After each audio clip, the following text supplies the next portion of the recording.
গৃহবধূর গলার চেন ছিনতাইয়ের ঘটনায় চাঞ্চল্য ইন্দ্রনগরে। সিসি ক্যামেরার ফুটেজ দেখে তদন্তে পুলিশ। বৃহস্পতিবার দিনে দুপুরে ত্রিপুরার রাজধানী আগরতলার ইন্দ্রনগর হেপাটাইটিস ফাউন্ডেশন সংলগ্ন এলাকায় এক দুঃসাহসিক ছিনতাইয়ের ঘটনায় স্থানীয় জনমতে ব্যাপক চাঞ্চল্যের সৃষ্টি করেছে। ছিনতাইবাজরা এলাকার এক গৃহবধূর গলার চেন ছিনতাই করে পালিয়ে গিয়েছে বলেই অভিযোগ। ঘটনা প্রসঙ্গে ভুক্তভোগী গৃহবধূ সংবাদ মাধ্যমকে জানিয়েছেন, তিনি ওই সময় ইন্দ্রনগর হেপাটাইটিস ফাউন্ডেশন সংলগ্ন এলাকা দিয়ে যাওয়ার পথে বাইক থেকে এক ছিনতাইবাজ তার গলায় থাকা চেন ছিনতাই করে নিয়ে যায়। তিনি বাইকের নম্বর নজরে রাখতে চেয়েছিলেন, কিন্তু নম্বর প্লেট মোড়ানো থাকায় তিনি নম্বর সংগ্রহ করতে পারেননি। পরে তিনি জাবি আউটপোস্টে গিয়ে একটি লিখিত অভিযোগ দায়ের করে উক্ত ঘটনার তদন্তের দাবি জানিয়েছেন। এতে পুলিশ তদন্তে নেমে সিসি ক্যামেরার ফুটেজ খতিয়ে দেখে তদন্তে গতি আনার চেষ্টা করছে বলেই খবর পাওয়া যাচ্ছে। উল্লেখ্য যে ইদানিং সময় প্রকাশ্যে শহরে ছিনতাইবাজদের দাপট মাথা চাড়া দিয়ে উঠছে। এতে সর্বশান্ত হচ্ছেন বিভিন্ন জনগণ। প্রশাসন কঠোর না হলে এতে জড়িতদের বাগে আনা যাবে না বলে অভিমত ভুক্তভোগীদের। ত্রিপুরা থেকে ভানুচন্দ্র রিপোর্ট।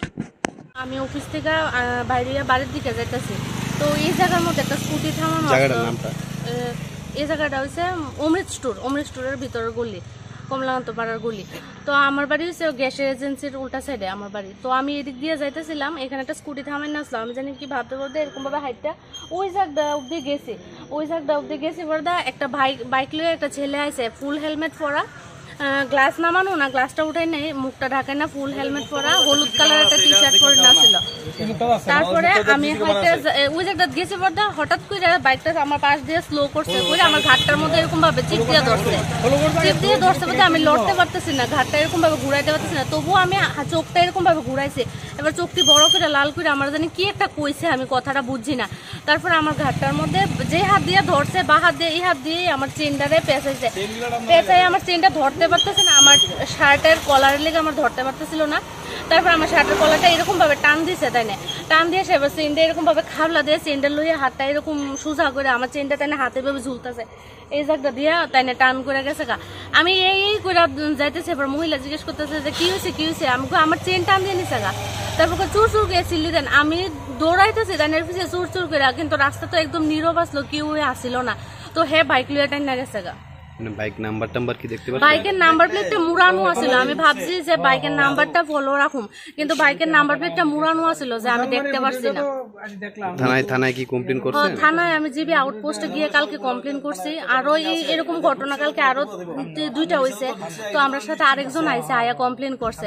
তো তারা কমপ্লেইন বলতে কোনো রাখছে না, লিখিত কিছু রাখছে না, শুধু আমার নাম, অ্যাড্রেস আর কোনখানে ঘটনাটা হয়েছে ওইটা লেখা রাখছে। এমনি উনি কি একই ছিল বাইকে? না, হ্যাঁ বাইকে উনি একদম একই ছিল। বাইকটা কোন দিক থেকে কোন দিকে যাচ্ছিল? বাইকটা অমৃত স্টোর থেকে এদিক দিয়ে যাইতেছিল, ইন্দ্রনগর মানে অমৃত স্টোরের ভিতর দিয়ে। ইন্দ্রনগরের মেইন রোড থেকে? হ্যাঁ ইন্দ্রনগরের মেইন রোড থেকে এদিকে আইছে। এই রোডটা কই যা? এই রোডটা তো গ্যাসের একটা রোড জায়গা আপনার নোয়াগাঁওর দিকে, আরেকটা রোড জায়গা ওই ডনবস্কুরের দিকে।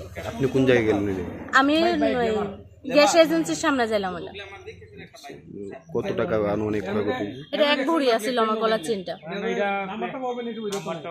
পুলিশ কি কইছে? পুলিশ তো কইছে তারা তদন্ত করতেছে, দেখতেছে বিষয়টা। কি করেন আপনি? আমি ওখানে একটা প্রাইভেট অর্গানাইজেশনে জব করি। নামটা কি আপনার? আমার নাম নবনীতা আচার্য। জায়গাটার নাম? এই জায়গাটার নাম এটার তো ইন্দ্রনগর হেপাটাইটিস ফাউন্ডেশনের সামনে।